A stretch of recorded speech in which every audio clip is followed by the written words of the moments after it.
بسم اللہ الرحمن الرحیم۔ السلام علیکم ناظرین، دلیر قومیں وہ نہیں ہوتی کہ آپ اپنے ہی ملک میں اکثریت کے بلبوتے پہ اپنے اقلیتوں کے اوپر ظلم کریں، ان کے گھروں کو جلا دیں، ان کے عبادت گاہوں کو مسمار کر دیں، ان کے افراد کو قتل کر دیں۔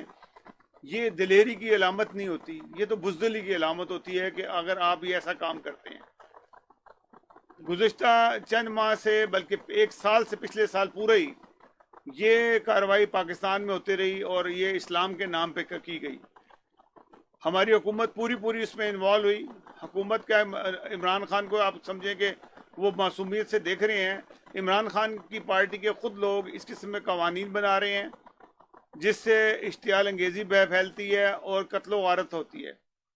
چند ماہ کے اندر، یعنی کہ گزشتہ ایک ڈیڑھ ماہ کے اندر ہندوؤں کے 2 مندروں کو آگ لگا دی گئی، مسمار کر دیا گیا۔ یہ کیوں کیا گیا؟ آپ نے کبھی اس پہ سوچا؟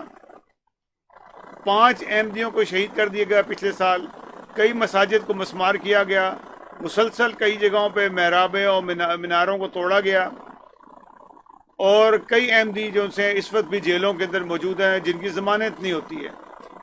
ضمانت کیوں نہیں ہوتی ہے یہ آپ اچھی طرح جانتے ہیں۔ کوئی بھی الزام آپ لگا دیں، کبھی یہ نہیں ہو سکتا کہ کوئی احمدی حضور صلی اللہ علیہ وسلم کی شان میں کوئی گستاخی کرے، یہ کبھی کوئی سوچ بھی نہیں سکتا ہے۔ بلکہ آپ تو حضور صلی اللہ علیہ وسلم کے نام کے ساتھ خاتم النبیین حضرت محمد صلی اللہ علیہ وسلم کی شان میں گستاخی کرے، یہ کبھی سوچ بھی نہیں سکتا، اور نہ ہی کوئی غیر مسلم یہ سوچ سکتا۔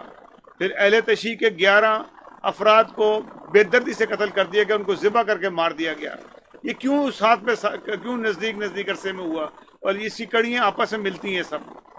یہ وہ لوگ ہیں جس کے اندر گورنمنٹ کے لوگ انوالو ہیں۔ خاص طور پہ علی محمد جون سا ہے، وہ ایسا ایک دہشت گرد ہے جو یہ حرکت کر رہا ہے۔ پچھلے دنوں 2 دن پہلے بلکہ اس نے ایک قرارداد منظور کروائی اور ایک نوٹیفیکیشن جاری کیا کہ حضرت محمد صلی اللہ علیہ وسلم کے نام سے پہلے خاتم النبیین لگانا بہت ضروری ہے۔ حالانکہ نہ یہ قرآن مجید میں ہے، نہ احادیث میں، نہ کچھ ہے۔ یہ وہ کام کر رہے ہیں کہ جس کو اللہ تعالیٰ نے بھی نہیں کیا۔ اگر آپ کو کی خوشی ہے تو آپ اپنے گھر پہ لگائیں، اپنی گاڑی پہ لگائیں، اپنی ہر جگہ پہ لگائیں، کوئی روک نہیں سکتا۔ لیکن وہ کام مت کریں کہ جس کا خدا نے حکم نہیں دیا۔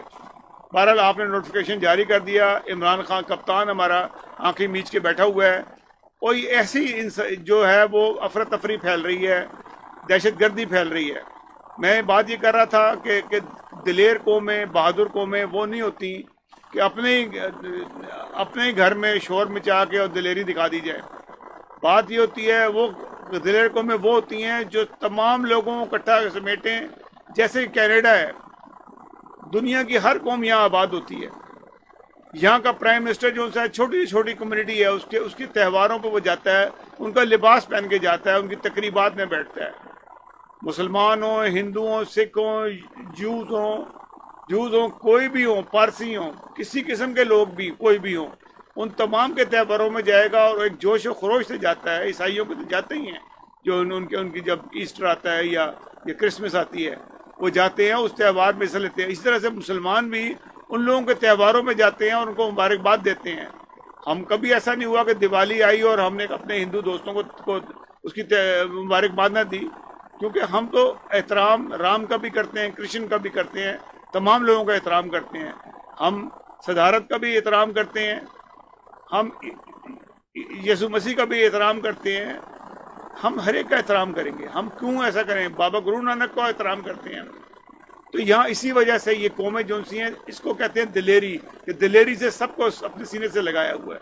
کسی کے اوپر یہ نہیں کہتے نہیں اس کو ہم نے آج سزا دینی ہو، یہ ہم نے قانون بنانا ہے اس کے خلاف۔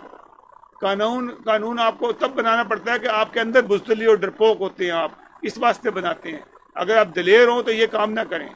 آپ کے اتنے مسائل ہیں، کوڑا اٹھانے کے مسائل آپ کے بہت سارے ہیں۔ آپ پہلے اسلام کی مین تعلیمات پہ تو عمل نہیں کرتے۔ کوڑا اکٹھا ہوتا ہے، گھر سے باہر پھینک دیتے ہیں آپ لوگ، یہ تعلیم نہیں ہے۔ سڑک پہ کھڑے ہوئے ہو کر آپ پیشاب کر رہے ہوتے ہیں، اس سے آپ اسلام نافذ ہوگا؟ اسلام تو کبھی ہو ہی نہیں سکا نافذ کہ جو آدمی یہ بدتمیزی کرے، سڑک کے اوپر پیشاب کر رہا ہو۔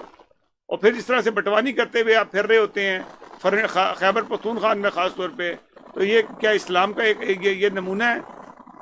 پہلے تعلیم دیں لوگوں کو کہ بیسک اسلام کی تعلیم کیا ہے، وہ تعلیم دیجئے۔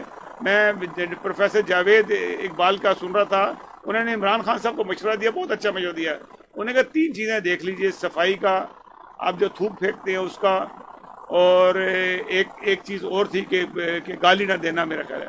اگر یہ آپ 3 چیزیں بچوں کو سکھا دیں تو ہمارا معاشرہ ٹھیک ہو جائے گا۔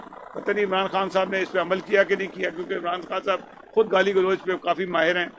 تو یہ چیزیں ہوتی ہیں جس سے قومیں بنتی ہیں۔ میں اس بات پہ حیران ہوں کہ یہ بیسک کام ہو نہیں رہے، اور آپ وہ کام کرنے جا رہے ہیں جس کی کوئی ضرورت نہیں ہے۔ ہندوستان آپ کے سر پہ موجود ہے اور وہ اندر کارروائیاں کر رہا ہے، اور آپ اس سے قطع نظر آنکھیں چرا کے آپ نوٹیفیکیشن جاری کر رہے ہیں کہ اب تمام کتب کے اندر تمام چیزیں وہ مٹا کے اب نئے سرے سے یہ لکھا جائے گا۔ بھلے مجھے بتائیں کہ اگر آپ کا دل کے اندر احترام نہیں ہے، لکھنے سے کیا فرق پڑتا ہے؟ پہلے احترام دل سے کریں، ان کی باتوں پہ عمل کریں، قرآن مجید کے پر عمل کریں، حضور صلی اللہ علیہ وسلم کے احادیث پہ عمل کریں، تب جا کے آپ اللہ تعالیٰ آپ کو جانے گا۔ آپ لکھتے رہیں، لکھ کے کارروائیاں کرتے رہیں، اس سے کیا فرق پڑتا ہے؟ آپ دل سے اسلام کو قبول کریں، اسلام کی تعلیمات پہ عمل کر کے دکھائیں، پھر ایک مسئلہ حل ہوگا۔ یہ ایسے مسئلہ آپ کا حل نہیں ہوگا کہ آپ کبھی ہندوؤں کا مندر جلا کے آپ نعرے لگاتے واہ جی واہ کمال کر دیا ہم نے۔ میں نے تو ایسے لوگوں کو بھی دیکھا ہے کہ میں نے اسلام آباد میں کہ ایک سور کے بچے کو مار کے گھسیٹتے ہوئے لے جا رہے ہیں اور نعرے تکبیر لگاتے جا رہی ہیں آپ لوگ۔ مطلب اس غریب کا کیا قصور ہے، بیچارے کا قصور ہے، گھر پیدا ہو گیا۔ مطلب اس قسم کی بے عقلی کے کام آپ لوگ کرتے ہیں اور یہی کچھ کر رہے ہیں۔ ایک محراب کو توڑ دیا، ایک مینارے کو گرا دیا، آپ لوگوں نے پی ٹی آئی والوں نے یہ کام کر لیا، سیالکوٹ کی مسجد کو گرا دیا۔ کیا 100 سال پرانی مسجد تھی، اس کو آپ نے گرا کے کیا فائدہ ہوا؟ آپ کو میناروں کو گرا دیا، لوٹ مار کر لیا باقی اندر کا سامان۔ یہ تعلیم ہے اسلام کی۔ آپ غور تو کریں، آپ کر کیا رہے ہیں؟ جنگ آپ کے سر پہ مسلط ہے، کورونا وائرس ختم ہونے کا نام نہیں لے رہا۔ اللہ استغفار کریں اور کچھ حل نہیں ہے، نہیں تو خدا آپ کو چھوڑے گا نہیں۔ میں آپ کو یہ بتا دوں، جو آپ کر رہے ہیں نا انسانیت سے ظلم، خدا تعالیٰ کی لاٹھی بے آواز ہے، اور اللہ تعالیٰ کا عذاب کسی وقت بھی آ سکتا ہے اگر آپ اس چیزوں سے باز نہ آئے۔ ناظرین، اب مجھے اجازت دیجیے گا۔ اللہ تعالیٰ کرے کہ ہمارے پاکستان کے لوگوں کو عقل آئے۔ دنیا میں اگر کوئی چیز بدنما نظر آتی ہے، قائد اعظم نے یہ پاکستان نہیں بنایا تھا۔ میں اس کے اوپر تفصیل سے ویلاگ بناؤں گا کہ قائد اعظم نے کہاں تک پاکستان تھا، اور پھر اس کے بعد پاکستان بگڑنا کہاں سے شروع ہوا۔ اس کے اوپر میں دوبارہ تفصیل سے گفتگو کروں گا۔ ناظرین، اگلے پروگرام تک لیے اجازت دیجیے گا۔ ہمارا اگر چینل پسند آیا تو اس کو سبسکرائب ضرور کیجیے گا اور بیل آئیکن کو کلک کیجیے گا۔